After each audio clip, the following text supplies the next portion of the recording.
Hello and welcome into another episode of Nighttime. I'm Andrew Gregg alongside my co-host Joe Geiger. And Joe, let's start out by addressing the elephant in the room. Is it time to panic for the UCF Knights? No, I don't think it's time to panic because the Knights, they still control their own destiny. We got 6 games to play. They are still in the tournament as of now. We still got life. But let's take a look at what happened in college basketball this weekend. UCF taking on West Virginia on Valentine's Day as Marcus Burks sends the defender flying by with a pump fake 3 in the first half, and Burks finished this game with 10 total points. West Virginia with it here, and Chance Moore slams it home over 2 UCF defenders. UCF led this one 29-28 at the half. Second half now, and it's Teamus Folks going to work on the other end, laying it in, giving the Knights a 14-point lead with about 13 minutes to play. Surely they won this one. But unfortunately, Andrew, the Knights let this lead slip as the Mountaineers tie things up at 56 as Floyd drills this three-pointer from the wing. And now, with just a minute to play, UCF already trailing in this one and needing a stop. It's Hunter Huff, who had a huge game, with a step-back dagger 3, and UCF takes a gut-wrenching 74-67 loss at home. We'll move on to Kansas, Iowa State in a battle with Big 12 heavyweights and Flory Bidunga, helping the Jayhawks extend their early lead with the assist from Melvin Council Jr. Late in the first half now, and Iowa State would get a second chance opportunity for Jamarian Bateman, who absolutely drills the 28-footer to put the Cyclones up 4. Nice bounce pass here from Joshua Jefferson to Blake Buchanan as the Cyclones start to separate up 9. Elmarco Jackson steps right into this one and drains the 3 to cut the lead back to 10, but the Cyclones would finish out the half on a 19-7 run. And the Cyclones would come out firing it after half as well. Milan Momcilovic comes off the screen and lets it go, Iowa State up 11. Three-point shooting was the name of the game for Iowa State in this one, as Nate Heiss makes it 11 for the Cyclones, who controlled the second half. It's Jefferson around 2 defenders to Buchanan again to squash any hopes of a Kansas comeback. Cyclones get a big win in Ames, 74-56. And to another massive Big 12 battle, we have number 1 Arizona versus number 16 Texas Tech. First half, Arizona drills a 3 from the corner pocket to go up 17-13. Texas Tech answering back with another 3 from the opposite side and also in the corner. Arizona with a smooth jumper here from Delorso, and we're under a minute to play already in the first half, and Leon Horner gets this one to go to give the Red Raiders a 1-point lead to play in the first half against number 1. But Arizona comes out ready for the second half with this great feed down low for an emphatic Bradley slam dunk. And this game was close throughout. It had 13 total lead changes and 12 ties throughout. A few huge buckets late from Texas Tech sent this top 25 matchup into overtime, where Donovan Atwell hits this huge bucket late, and it would eventually lead to a win for Texas Tech. And after starting the year 23-0, Arizona has lost 2 in a row, and they've lost their number 1 spot, and the Big 12 is looking wide open right about now. The Big 12 is definitely wide open, right? You have a bunch of great teams at the top, starting with Houston, who's right there with Arizona, and then you just go down the laundry list of teams from 1 to 5. It's Houston and Iowa State, probably 2 of the hottest teams in college basketball right now. 2 of the hottest teams in college basketball. But let's start out with teams that are probably on the bubble, right? There's a lot at stake for these teams, and let's just go over them, starting with UCF, right? UCF was a team that was almost assuredly in maybe even 2 weeks ago, but after losing 3 straight, including double-digit losses to teams like Cincinnati and Iowa State, it's not looking as great for the Knights. Any thoughts on the UCF's bubble chances right now? Yeah, no, it definitely sucks, because 2 weeks ago, after the Texas Tech game, we were looking at a ranking potentially and probably a plus 90% chance to be inside the tournament. But now we're definitely sitting maybe that last 4-in spot, first 4-out spot, with the back-to-back losses against Cincinnati and West Virginia. Those were the games that we talked about were winnable, especially that home game against West Virginia. It really stings to lose those, and with 6 games to go, I think you got to go probably 4-2 to make the tournament. And West Virginia is a consistent tournament team, right? And they're having a decent year themselves. They're probably going to be in the March Madness tournament. So that win maybe doesn't affect you as much as the Cincinnati loss, where you lose by 20 points on the road. Cincinnati's not a very good Big 12 team, but TCU on this coming Tuesday is the game that UCF needs to win if they want any chance of sustaining March Madness hopes. Can't let these losses stack. I mean, you cannot come in with a 4-game losing streak. It's just, your tournament hopes are just going to fade fast. Every team's right now looking for the win. You're a team, UCF's a team that teams need to beat to get in themselves. For sure. So and every game matters right now. Like you mentioned, TCU is one of those teams. They're sitting on the outside looking in, but they were the very last team on the outside as the 69th team in Joe Lunardi's rankings. So they're looking for a win, and that would be huge for them to steal one on the road against UCF. So sure. UCF needs to win that game, and like you mentioned at the Open, they still control their own destiny, but they're definitely a bubble team at this point. Give me another bubble team. Yeah, I'm going to stay in the Big 12. I'm going with Oklahoma State. Right now they're 16-8. 4-7 in the Big 12, but they have a couple very nice wins under their belt. Texas A&M in non-conference, just like UCF. They beat UCF at home when UCF was ranked number 25, and they have a win against number 16 BYU very recently, 99-92. They have some bad losses, though. They lost at home to Baylor by 15, who's at the bottom of the Big 12 this year. A road loss to Arizona State. I think their overall resume might not be good enough, but they obviously, because they have some teams to jump ahead of, but I think there's some big chances for them to win. They got games against Kansas, games against Houston, and that game against UCF here in Orlando on March 3rd is going to be pivotal for both UCF and for Oklahoma State. Yeah, a lot of these teams are playing each other, which makes for great TV. Great TV because of the fact that these teams are it's going to be probably close matchups, and it's two teams that are probably similar skill level. So sure. Those two teams are definitely going to at least fight it out here in Orlando. And then another team that we wanted to mention that was also on the graphic was Texas. They are obviously in the SEC, and they sit as a 7-5 team in the SEC so far. They're hovering around the edge. They're one of the last 4 teams in, and they've got some good wins, but they've also got some bad losses, which is about the same with every single team that's on the bubble here. They've got wins over they've got games left against teams like Texas A&M, number 21 Arkansas on the road. So they've still got some tough tests left, but if they're able to go, let's say 2-3 over the course of their next 5 games, they should be able to find a way into the March Madness tournament. It's now or never for these bubble teams. It's time to make statements. It's time to get big wins, and we'll see what happens down the stretch. But you also need to be playing some of your best basketball towards the end of the season. Right now, who are the hottest teams you think right now entering the tournament? Yeah, so there are a bunch of really hot teams entering this March Madness tournament, right? But I think the hottest of them all is Michigan, right? This is a team that had the new number 1 team in the rankings. The new number 1 team in the rankings, and just in general, been the hottest team all year, in my opinion. I think Arizona's run had some blurbs at certain points in the season, but Michigan has won 6 games by 40 or more points, and they also have 9 wins on the season by at least a score of 30 or more points. Michigan has just been dominating their whole season. They have wins against Michigan State, which was a top 10 team when they won, and just in general, every team that they've come up against, except for Wisconsin, which was an extremely close game as well, they won. So Michigan, just for my money, the best team, and the KenPom rankings have said so for a little bit now, and now the college basketball rankings, the AP poll has caught up. Yeah, no doubt Michigan's very good, but I'm going to go with Iowa State as my hot team. They've won 6 of their last 7 games, just made an absolute statement on Saturday against Kansas with a 25-plus point win against Kansas, who I said last week was probably the hottest team right now. But Iowa State looking very good. They had a slip up against TCU, but they answered back with that blowout win, as I said, against Kansas.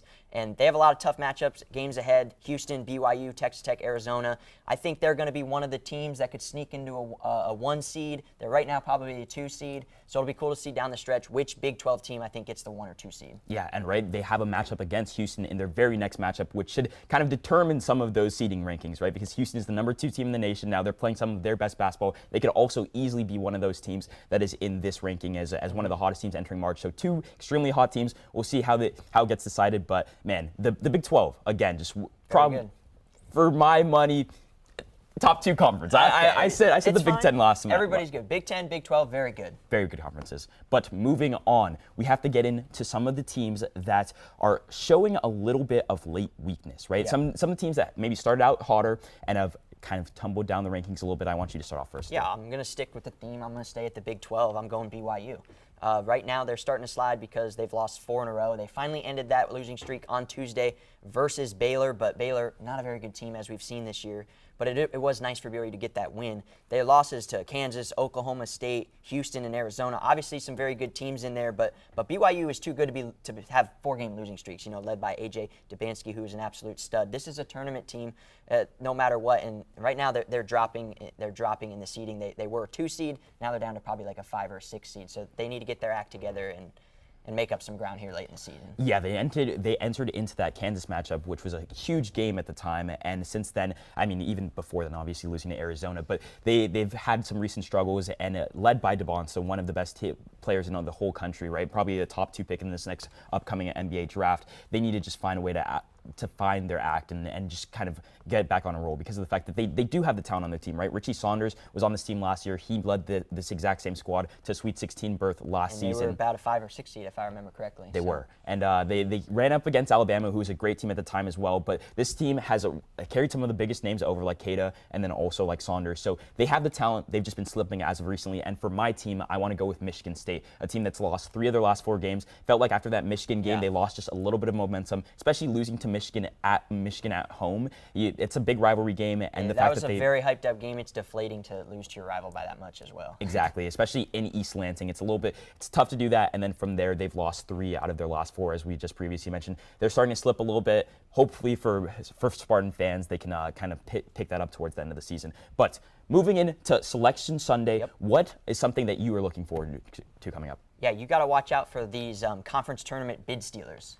Every tournament gets every conference winner gets an automatic bid, and those bubble teams, those spots could get stolen by some of those teams that don't necessarily, that are on the outside looking in. They steal a bid, they steal your spot in March Madness. That happens every year, and we'll see what happens this year. It happens every year, but we're hoping as students of a school that is one of those bubble teams, we're hoping that there's not as many bid stealers. And for my thing to look for during Selection Sunday, number 1 and 2 seeds, right? There's so many of them. There's so many good teams this season, and Iowa State, Houston, you can just go down the laundry list of teams. Arizona is going to be in there. There's so many different teams in the top 10 that are going to be mixing it up for the 1 and 2 seeds, but unfortunately, that is all the time we have to talk college basketball. We'll be right back talking more college basketball, but this time doing a blind ranking. We'll be right back for your show. For now, let me give you a quick rundown of what the Hitting the Field Network has planned for you. My name is Edgar Rodriguez, and I'm the host of Hitting the Field Season 22, live streaming every Monday at 4 p.m. Eastern. There, you'll find me and our expert guests talking about everything in the wide world of sports. On Tuesday, get ready because it's Season 10 of Nighttime. Hosted by Andrew Gregg and Joe Geiger, Nighttime keeps you up to date on everything happening in the world of college sports and UCF athletics. Moving on to Wednesday, we have Season 8 of The Combine, hosted by our very own Kathleen Moore. This podcast takes a deep and technical dive into everything NFL, and you won't want to miss that. On Thursday, we go live with Bets, where our Bets boys, Ben Huber, Augie Aronson, and Scott Harris, will give their expert opinion that might just make you some money. On Friday, Season 4 of Girls Got Game takes over with only the hottest topics in women's sports, hosted by none other than Katie Sue Christensen and Mia Flores. And to round out the week, Season 3 of HTFC comes on Saturday, hosted by Octavius Lawrence and Santiago Molina. Soccer never stops, and HTFC will be your stop for everything in the world of football. Make sure to follow us on Instagram and TikTok, where you can find non-stop additional content, as well as stay updated on all HTFN news. Lastly, leave a like, comment, and most importantly, subscribe to the Hitting the Field Network on YouTube. That's all I got. I'm Edgar Rodriguez signing off. Enjoy the rest of your show. And welcome back to Nighttime. We're going to have a little fun with some college basketball. Let's do it. It's almost March. March Madness has some of the craziest moments, and we're going to have 10 blind rankings of some top 10 moments. We have buzzer beaters, dunks, upsets, and more. We have Mason Best as our guest. Mason, how much do you love March Madness? Oh, you can't dislike March Madness. March Madness is one of the best times of the year. You create memories watching these games that you'll remember for a lifetime. Let's go through some of these videos. Let's right, get Joe? into it. So I have them. I'm going to pitch it to you guys, and you're going to blind rank them, 1 through 10. You know how it works. All right. Let's start with the very first one. 2016 National Championship game, already tied at 74, and it's Chris Jenkins stepping into the 3 and wins the title on a buzzer beater over North Carolina. It's one of college basketball's most iconic shots, 10 years ago, actually. Yeah, I mean, this is the 10-year anniversary of that, right? And it's just one of the best shots that we've ever seen. To win the national championship, hitting a buzzer beater, I don't know how you go anything less than top 3. Mason, I want to get your thoughts on it, but for my money, it's at least in the top 3. I would argue this is your number 1 Okay. in the first video we saw. Okay. I don't think there's a better moment. You just won the national championship. That's the highlight of a college career right there. That has to be number 1 for me. Can we settle on 2 just because of the fact that we don't know what's coming next, right? We have 9 more videos to go. I think if we left it at 2 and if we saw something that we thought was just slightly better, we could have it, but I would, 2? Are we thinking 2 maybe? I can absolutely settle on 2. There's got to be some pretty big shots that are more impressive coming down the road. Okay, let's do it. All right, let's go to the second one then.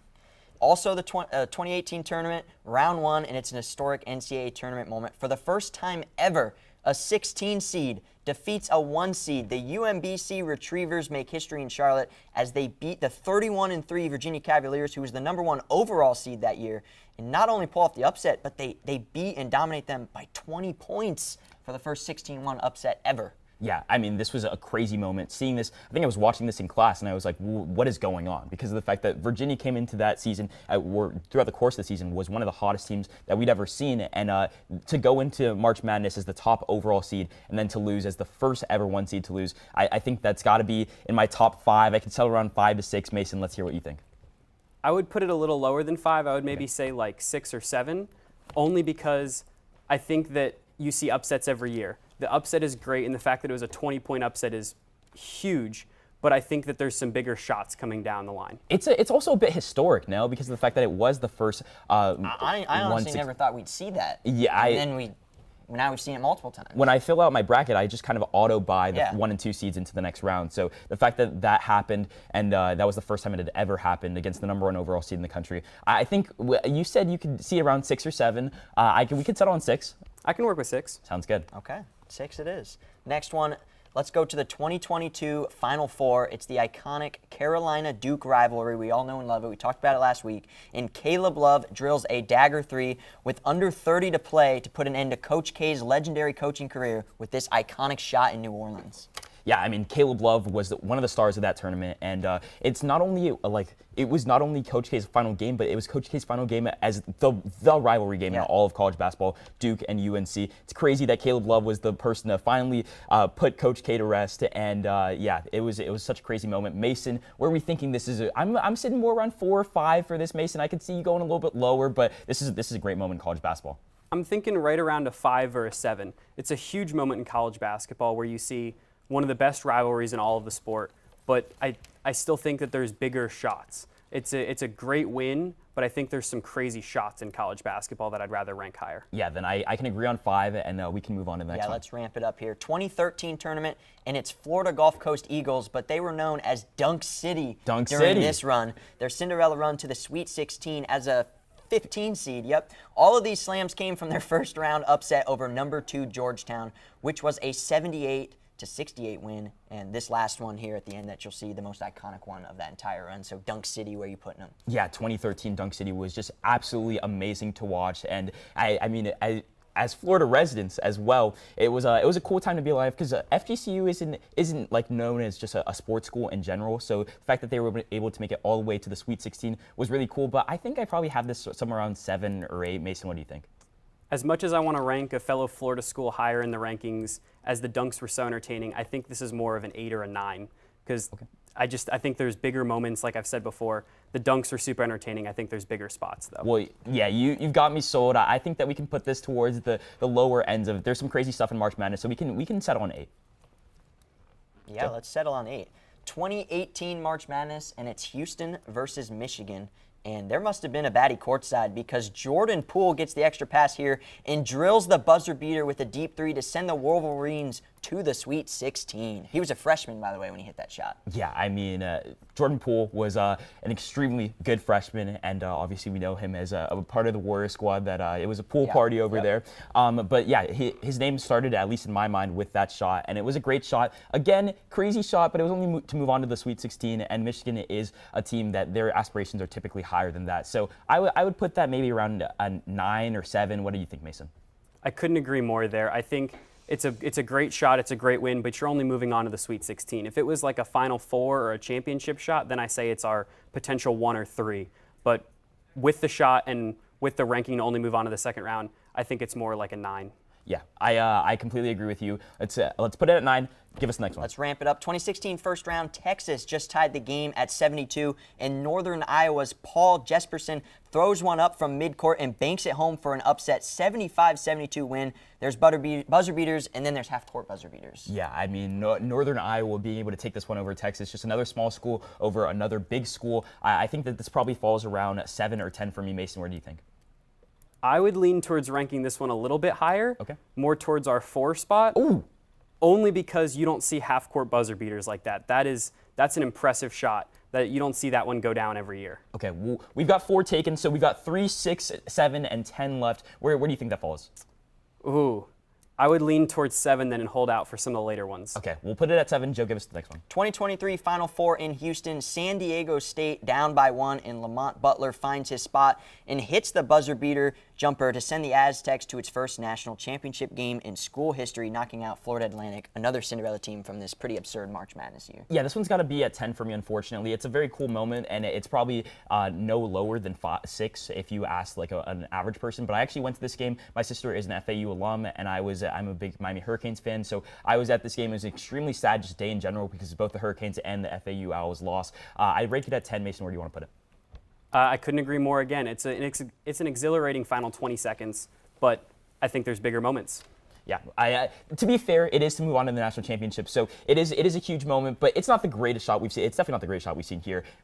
Joe, give us the next one. 2021 Final Four, a back-and-forth game that becomes tied at 90 in overtime, but Gonzaga has time to do something with it here, and Jalen Suggs from a few steps inside half court banks it home to keep Gonzaga's unbeaten season alive and send them to a natty. When I was thinking about the UMBC upset, I was also thinking about this one. I was also got the privilege to, I'm big on March Madness, so I was able to watch this game live, and it was just absolutely absurd.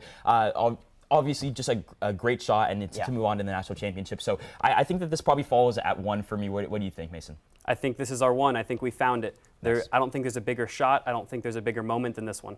Yeah, no, I completely agree with you. Let's move on to the next one. To the next, 2018 Round 2, and its 11 seed Loyola Chicago's Cinderella run to the Final Four continuing, with Custard getting the kind iron on this game-winning shot to upset 3 seed Tennessee 63-62. They had multiple iconic moments during their run, but this one in the second round. Yeah, Loyola Chicago also knocked off the Miami Hurricanes on this very run, so I'm prompted to put them at the lower spot of this ranking. I'll put them at 6. Mason, what do you think? I think 6 is the spot I want to hold out for. There's one big moment I'm hoping to see, and that's where I'm hoping we can fill 3, so I'm fine with putting this one at 6. Sounds good. We've got only one left. Joe, give it to us. Final one, it's 14 seed Georgia State needing a 2 to tie, but they elect to pull up for a deep 3, and it's R.J. Hunter drills the winner with 2.5 to go in the game, and his father, who was the Panthers head coach, falls out of his chair in celebration as Georgia State knocks off Baylor. Yeah, so at some point we might have gone wrong with the blind rankings, but that's how it happens, right? It's still a great shot, and it's a 14 over 3 upset. I'm fine with leaving it at 3. Mason, any final thoughts on the segment? I disagree with you. I think this is a great number 3. You have complete chaos unfolding at the end there. You didn't know who was going to take a shot until R.J. Hunter steps back and shoots an absolute laser. And his dad fell out of the chair, so that definitely adds to it. Just definitely great moments, but that's all the time we have for this segment. We're going to be switching over from college basketball and March to college football right after this.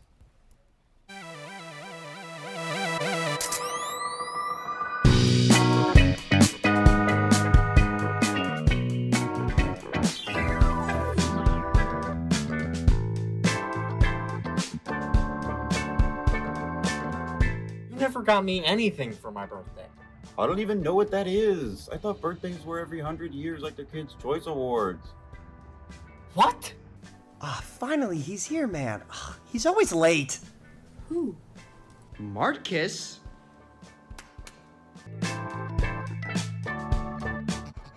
You good? I'd give them one of these, one of these.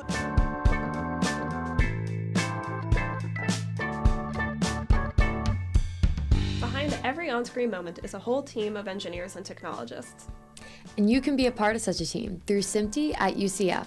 You'll join a team of students just like you who are ready to innovate the future of TV and film. With SMPTE at UCF, you'll be able to connect with local industry pros, learn about new technology in the industry, as well as get backstage experience that really matters. Join SMPTE for a backstage pass to all of this. We meet every last Monday of the month for our general body meetings. There, we discuss how new technology is being used to create new media, and we get to highlight local professionals and their specialties. On top of that, we have some site visits planned, so tune into our social media to be notified of when those will happen. So if you're ready to pull back the curtain and find out what really happens behind the scenes, join SMPTE at UCF. Well, college football never stops moving, and a lot of the coaches were cycled through a little bit this season. Joe, let's start off by this. What do you think was the biggest firing of the season? The biggest firing, I think, was James Franklin at Penn State. I think it's very surprising that they let him go. I think a lot of Penn State fans were upset that he never won the big game, but I think a guy who's had a lot of success to be fired from a big job like that was very surprising. And in the middle of the season, it was just absolutely absurd. But we have two special guests on for this segment, Matt Pulbrook and Austin Lamanna. We're going to start with you, Matt, and we are going to start with Brian Kelly. What do you think about that firing? I think it was a justified firing. I mean, Brian Kelly is just a top bad guy, and I think the firing is justified. And I think there's never been a university that's been more justified in firing their head coach. You look at his history, and you've got at LSU all the supplies that you need, like recruitment and everything, financial backing, and you only go to win the Citrus Bowl in 2022, and that's as high as you go at LSU. I think that's ridiculous. And LSU was justified in firing Brian Kelly. Yeah, strong words, but I think that across the board, we probably feel the exact same way. Not at all what LSU brought him in to do. No, not at all. And then obviously if they can get a guy like Lane Kiffin and he brings in the #1 transfer portal class, just extremely good for that university and a university that loves its football. But let's move on. Austin Lamanna, how do you feel about James Franklin getting fired from Penn State? Well, first of all, great to be on the show, guys. And Joe, I like what you said about James Franklin. It felt very, I guess, it didn't make a whole lot of sense to me. It was like, okay, he had a couple losses, but I feel like there was still a good chance of him doing great in the season. For context, for anyone who does not know, with James Franklin, they were currently Penn State when they first started out the season. They were number 2 in the college football rankings, and now they are, at the time of his firing, they were 3 wins, 3 losses, so they had dropped a lot, and they lost to the underdog UCLA. And so, I mean, there's some losses there, but at the same time, it did not feel worth it for him to be fired. I feel like he should have gotten a little bit more time to try and improve himself. Unlike Billy Napier, who I know Matt's going to talk about in a sec, Billy Napier, I feel like he deserved to be fired. Yeah, I think it's surprising just because he had a lot of 10-win season, 9-win season. He always had a winning season there. But Penn State, they obviously wanted more. They wanted to win a national championship. They got to the semifinal, and they kind of lost at the end of Notre Dame last year. And then obviously the fall off from 2 to, as he said, to 3-3 with the loss to UCLA. Their season really slipped apart. I mean, I understand at the same time, but I'm like, I'd be happy with a 10-win season, but... Yeah, there's different standards, especially across Penn State. They won a national championship, and there was just the stigma around James Franklin, the fact that he never won the big one except for that one time in 2016 against Ohio State. But that being said, he did make it all the way to the semifinal, as you just illustrated. I think that it's a slippery slope with this. It felt too soon. Yeah, agreed. Well, let's move on to the next one. Florida firing Billy Napier. I want to get your thoughts, Matt. Well, the Florida Billy Napier era just did not go as well, and I feel like Miami and Florida, they've switched places in terms of who is the worst team in the Power 4 in Florida since COVID. That's kind of what's happened. And guys like DJ Lagway last year, guys they bet on just didn't work out, and it just hasn't been a good era in Florida with Billy Napier. And they've made a great decision in terms of firing him. You can't go the way they did and not get fired, and I really want to see Florida back at the upper echelon of the SEC, and it just didn't happen with Billy Napier. Yeah, Florida State probably making a case for one of those teams that has not been so hot in the last couple years. But I completely agree. Billy Napier, probably it was his time to go. There's people calling him for his job for an extended period of time, and some of his bets just didn't hit. But it started so well with the upset over Utah in his very first game, but after that it didn't go well. But let's toss it. Auburn, they got rid of Hugh Freeze. Austin, what are your thoughts on that one? Hugh Freeze, I felt that was definitely deserved. I mean, first of all, blaming his players for the lack of losing. I mean, he blamed the quarterback. It's like, okay, that's a little harsh right there, a little aggressive. Especially with any team, you need to have good chemistry. And if you're blaming your players for stuff, that is not good at all. And not to mention as well, he had the worst 3-year start for an Auburn coach in 70 years. We're going back to World War II with this. Like, okay, like once we have that statistic, it's like it makes sense right then and there why he should have been fired. Yeah. So honestly, I'm glad he was fired. And I'm optimistic for Auburn moving forward, I'd say. Yeah, Auburn is one of those programs that has a rich history towards it too, and obviously they play the Iron Bowl against Alabama every year, the Battle of Alabama, the Iron Bowl. So it'd be good to see Auburn competitive again. But we have one last coach on the list, Oklahoma State with Mike Gundy. What do you think, Matt? I think the Gundy firing speaks to the state of college football right now at the moment. It's money, money, and money with NIL. Gundy said it himself. He spent only $7 million on his team within the last 3 years leading up to his firing. That is simply not enough to compete in a conference like the Big 12, just at all. Not good enough, but I think on the flip side, Mike Gundy had a great one at Oklahoma State, obviously 20 years, 21 years, a lot of success, but I think it's eventually time to move on, and they've made a good decision going ahead and getting Eric Morris and Drew Mestamika from North Texas this year. So we'll see how Oklahoma State goes on from now on. Yeah, that transfer class provides a lot of optimism for Oklahoma State, but that is all the time we have to talk about college football coaches. But Joe, quickly, let's do game of the week picks. We've got Arizona at Houston, and we got Michigan against Duke. What do you got? I think Arizona bounces back after a couple straight losses, and then I have Duke at the neutral site over newly #1 Michigan. Yeah, I've got Arizona as well, and I've got Michigan winning that one. So we'll see how it goes, but unfortunately, that is all the time we have for you on this episode of Nighttime. We'll see you back next week.